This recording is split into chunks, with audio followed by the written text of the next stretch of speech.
Hey folks, my name is Nick and welcome back to the channel, and Warhammer Community continues to give us more and more teasers ready for that Thousand Sons Codex drop in a couple of weeks. So as a reminder, it goes on pre-order this weekend. There's a Warhammer Community live feature that's happening this weekend, but over the week, as has been traditional with every other Codex release in 9th edition, there's lots of teasers that comes along on the community, and this video we're going to have a quick chat about them.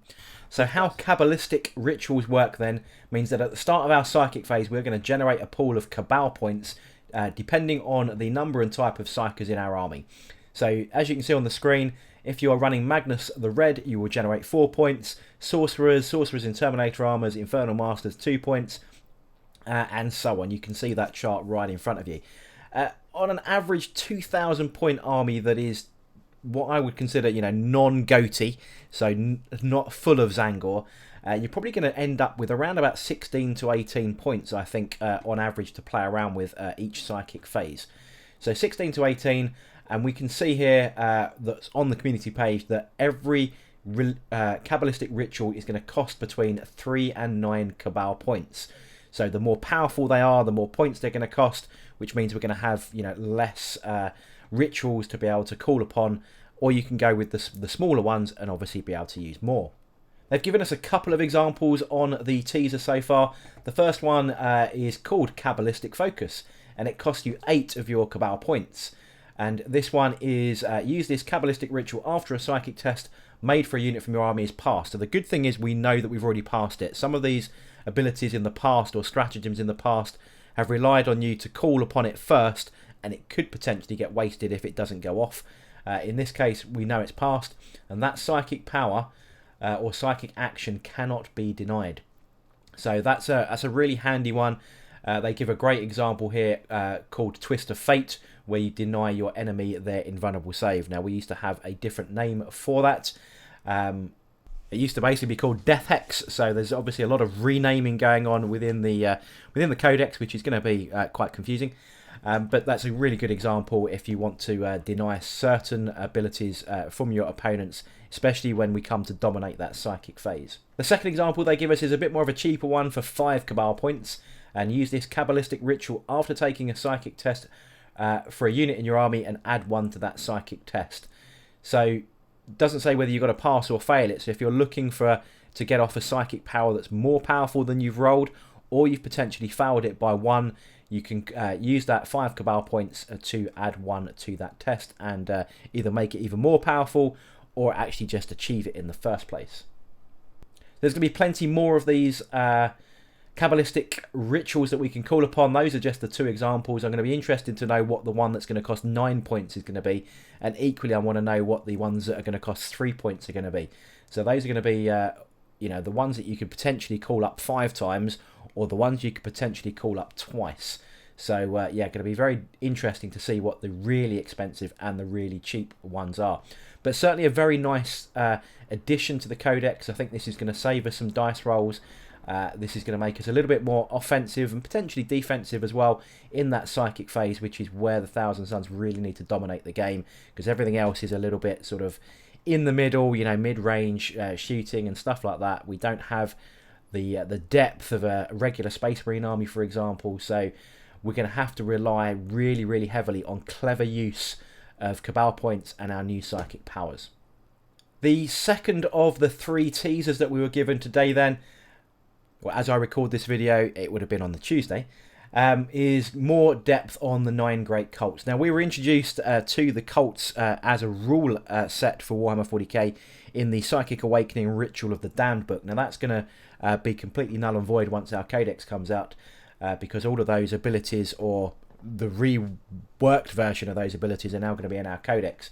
So we know about the great cults from previous times, but they've reworked all of that and kept with the Psychic Awakening piece, where each cult will gain its own psychic power, warlord trait and sorcerer's arcana, but they've obviously done another big rework on this. So the big example they've given us today is from the Cult of Magic Devastating Sorcery.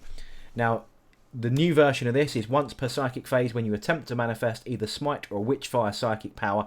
Now, witchfires are normally those shooty type psychic powers. With that warlord you can re-roll the psychic test. Now, going back to Psychic Awakening, this was one of my go-to powers, to be honest.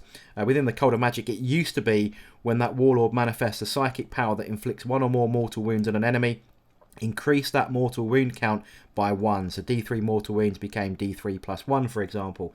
Really good for adding to Smite and any other offensive powers. Clearly, that has been given a massive reworking. It's a bit too early to say whether it's a nerf or not yet, because we don't know what the Witchfire powers look like, and we don't know if there are any changes to Smite for us. But you can see that there is a massive change in what these powers do, but they've kept a lot of the same naming. So it's going to be a little bit confusing. So we've already got Death Hex has been given a new name to give it the same ability as before, but Devastating Sorcery has kept the name but has completely changed the way it works. So it's going to take some getting used to for us regular Thousand Suns players to remember which is which. Certainly early on when you start playing the game. I'm sure familiarity will creep in eventually, but quite confusing to rename things and not rename things. The good news is, though, that we have plenty more psychic powers available to the Sons of Magnus.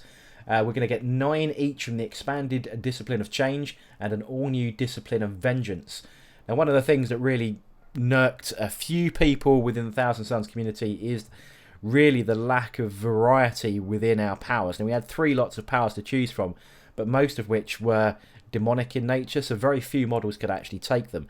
And you ended up with so many duplicates, and of course you could only use one of those powers per phase, so a lot of it did kind of go to waste until that sorcerer died, and then you kind of relied on it. So it was all very smitey, because you couldn't really get that many other powers off. Your heavy hitters, your big characters would call in some of the typical powers like Warp Time and stuff, but the lesser characters were not able to do a huge amount, just because of the lack of variety in the powers.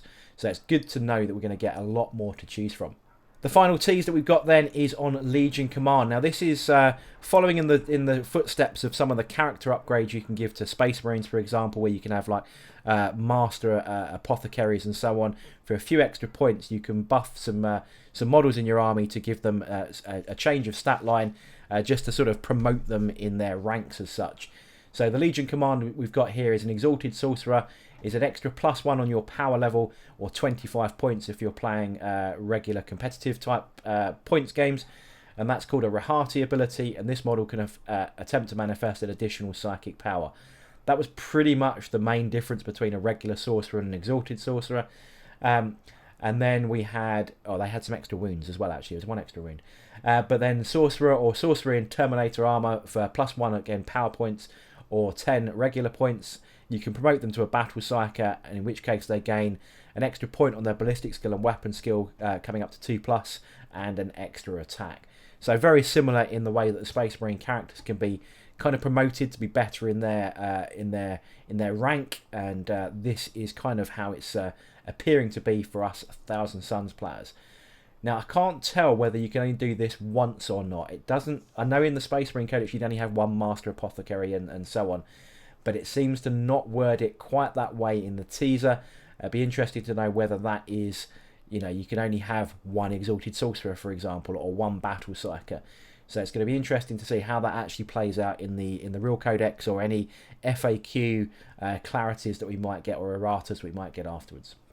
So there we go then, folks. So that's going to wrap this video up. Just going through what's come out on the Warhammer community specific to the Thousand Suns for this week. I believe we're probably going to get, looking at the date, we're Tuesday today. This video goes out Wednesday. I think Grey Knights are probably going to get some focus tomorrow. We'll probably get 1 more reveal, perhaps Thursday or Friday. And then we get more information on Sunday. So I'm hoping to be able to make some more content on that. My thoughts on what's going on. I really do like this idea of Kabbalistic rituals. I think that adds an extra phase, an extra dynamic, and an extra bit of potency to our psychic phase. I hope they don't give something similar to the Grey Knights. I hope they don't do something to the Alderi, for example, as well. Other psychic heavy armies. I think this should be really unique to us, but who knows what's going to go on. But that's my thoughts. I do hope it's going to be a winner. I know that from the original couple of teasers that we had for a couple of days ago, that there was a little bit of a backlash on some of the Thousand Suns groups that I'm in, that this wasn't enough. There was a couple of little bits about psychic powers. It wasn't enough. We're going to be, tier rubbish once again. But I think Kabbalistic focus could really put a spanner in the works and those extra psychic powers? Time will tell. Let's find out. But I hope you enjoyed this video. If you did, don't forget to like, comment and subscribe, and I shall catch you all on the next video.